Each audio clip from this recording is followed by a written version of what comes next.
2024 may seem like it's a long way off, and we haven't even gotten to the primaries yet on the GOP side, but it seems clear that right now there's going to be two choices, and that's going to probably be Joe Biden versus Donald Trump. I think regardless of which side of the aisle politically you happen to be on, there's a lot to think about when it comes to who we ultimately decide will win the White House. One important consideration is that elections matter. Both candidates undoubtedly pose problems. That's me saying that even if I do support Trump, let's go ahead and get that bias out of the way right from the word go. The thing is, I've never had any issue with Trump's policies, but I did have some issue with his distraction, both in terms of what he said or did on the stage, as well as how he, fairly or not, became a target and focus of the media and the Democrat Party for his entire term. He, of course, continues to be a distraction. As a country, we've always been polarized to some extent, but I don't think we've ever been as polarized as we are now, to the extent that we cannot view what's happening at least with an honest eye.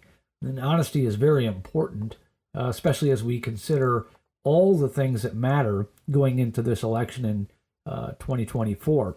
The age of these two potential candidates, frankly, because it means we have a more difficult time making proper judgments about what's right and what's actually happening when it comes to the highest office in the land, is important. Does Joe Biden deserve re-election?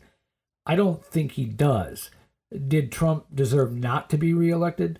I don't think he did. I think he should have been reelected based on the policies and the effectiveness of the policies that he had. That aside, the problem is that people don't go to the polls voting for a president anymore. They're voting for a person. And I think it's difficult for even the staunchest Democrat to say without a straight face that when it comes to policies in the State of the Union that things are going well under Biden. They're not.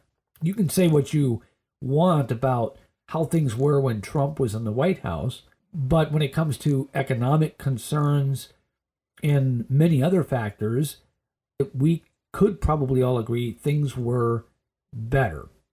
Chaotic, but better.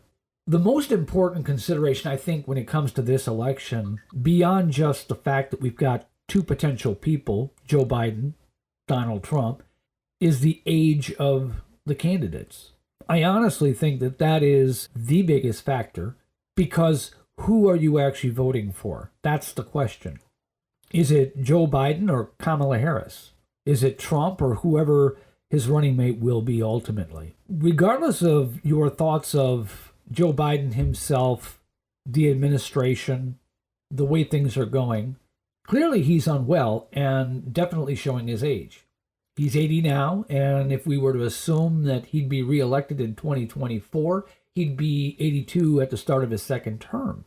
So if you factor that in, his age, the fact that he's not well, it leaves us with Kamala Harris. Kamala Harris is the person that if you vote for Joe Biden, you would ultimately be voting for. And it seems clear right now that so far, Joe Biden has indicated that he is going to continue with her. So she will be his running mate. When you look at Kamala Harris's performance, it's abysmal. I mean, if you think that Joe Biden's done a bad job, Kamala Harris has done a worse job. And her approval ratings are in the negatives. So clearly the Democrats, even themselves, do not support Kamala Harris. Considering Joe Biden's age, it would seem unreasonable that they would be on Kamala Harris's side, or that they could be on Joe Biden's side, knowing that there's a very strong possibility that she could become the president. So it's something to consider. And the same applies to Trump. I want to be fair here. I do think that Trump would be the better choice for a lot of reasons. And even though Trump is mostly healthy, there's always the possibility when you have somebody at that age, something goes wrong. So whoever Trump decides will be his running mate, ultimately, is potentially who you're voting for the president of the United States. All important considerations, I think. We can make all kinds of arguments about who the better candidates might be on either side, frankly. The question also is, how much support is anybody else going to have? Joe Biden is the incumbent. He has the advantage. Donald Trump, so far, is the front runner in the Republican Party. regardless of all the things that are happening right now regarding Trump and whether or not that affects his ability to run, those are all open questions. There was an article that was released that suggested that 25% to 35% of voting Republicans who are Trump supporters would likely not even show up at the polls if Trump is not the nominee. That poses another potential problem because it leaves us with Joe Biden. And ultimately, if we're left with Joe Biden, we're left with Kamala Harris. It's a problem that we need to think about. And I think that it's important as a country and as Americans that we think really long and hard about that. Because, as I said before, elections matter. I think age is a big factor here.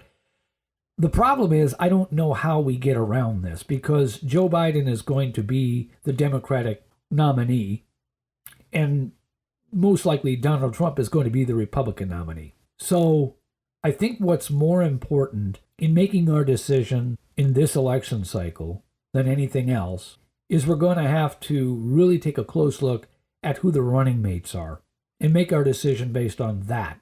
Forget Joe Biden, forget Donald Trump. Focus in on the running mates and make our decision based on who those people are. Because ultimately, those people have a very strong probability of becoming the president.